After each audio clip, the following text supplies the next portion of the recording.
Marie-Christine, good evening. Good evening. And thank you so much for your time. Now, you've just heard me reading those headlines.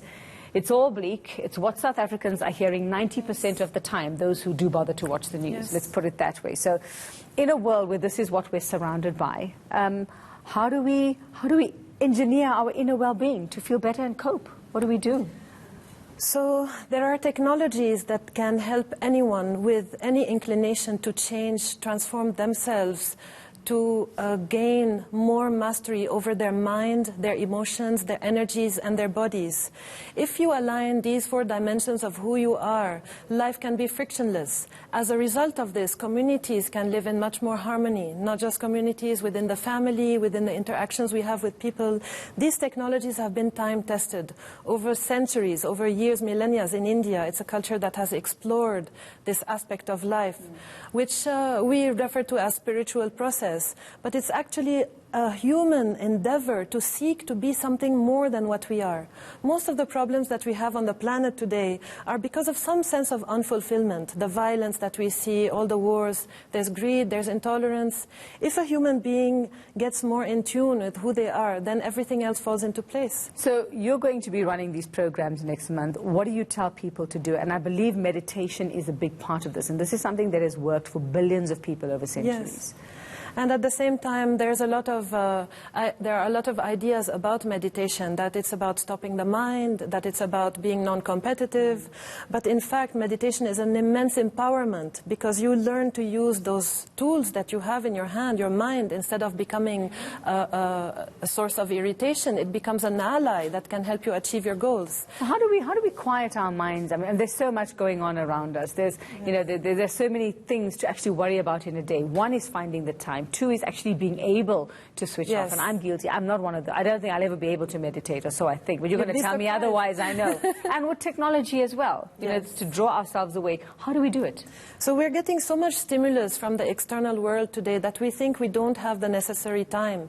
But this is not a big investment. The programs that we're offering need a little bit of attention and time, about 20 minutes a day if you allocate to your inner well-being. The rest of the day seems to happen much more effortlessly. And this is another thing that people have come to a conclusion that it's normal to be stressed. It's normal if you have responsibilities in life. It's normal to be agitated, to experience it's how it should be, yes, blood pressure and other symptoms of stress. But there is a way to live stress-free no matter how busy you are and no matter how many responsibilities you have. Does it come in a pill? No, just kidding. I wish it was such a quick fix.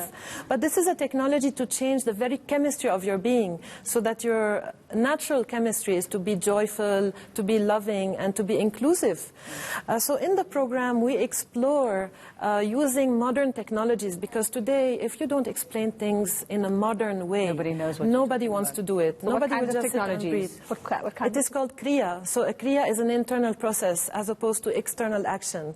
An internal process that uses the breath to purify the body and the mind and access this extremely it's infinite source of energy that you have within yourself. So we're the machine.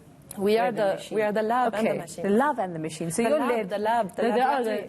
Okay. So you're led by Sadhguru Jagdish Vasudev. Yes. And I understand, and he's coming here in April. He's coming to the country here from the 2nd to the 5th of April to South Africa. So that's going to be a big bonus for South Africans to have him here. It is because the youth here are thirsty for something more. Everyone wants to empower the youth, to inspire them, to motivate them. The leaders I've been talking to while I'm here, they all feel that there's a necessity to inspire and empower the youth so that they can take the country forward. Now, I believe he's been at the World Economic Forum in Davos as well. Yes. And I mean, he used to go for a while. He stopped going for about a decade. And this is the first year he's gone back after a decade. Yes. What was the message he took this time for leaders there? So this time, the main thing, because one of the biggest agendas in the UN, in the World Economic Forum this year is climate change. Because we're noticing this trend everywhere, all over the world, extreme climate variations, droughts and floods in the same cities.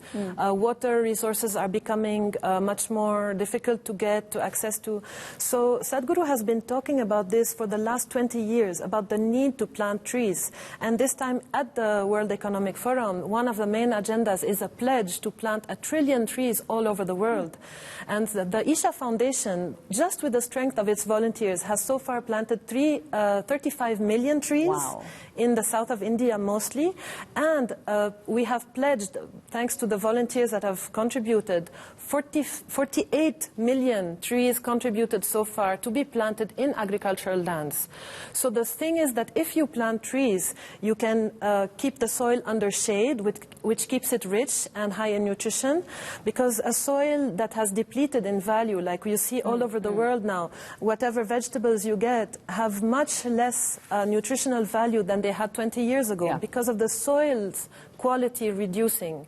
And this is a big issue in India and all over the world. And how was that received by the captains of industry in Switzerland? They are all pledging, everyone is pledging, those who are into this are pledging a large number of trees. And because Isha Foundation works mainly with volunteers, Sadhguru was there to address this. And of course he is pledging, we have taken a pledge to plant 242 million trees in the next for a few years. The next few years, 12 fantastic. Years, yes. Okay, well, we'd like a session here. I think those of us here some of us at ENCA actually need a session just to quiet our minds and learn to just be and deal with some stresses. So we'll be in touch. Thanks very much. Thank you. Marie-Christine Jabra from the Isha Foundation.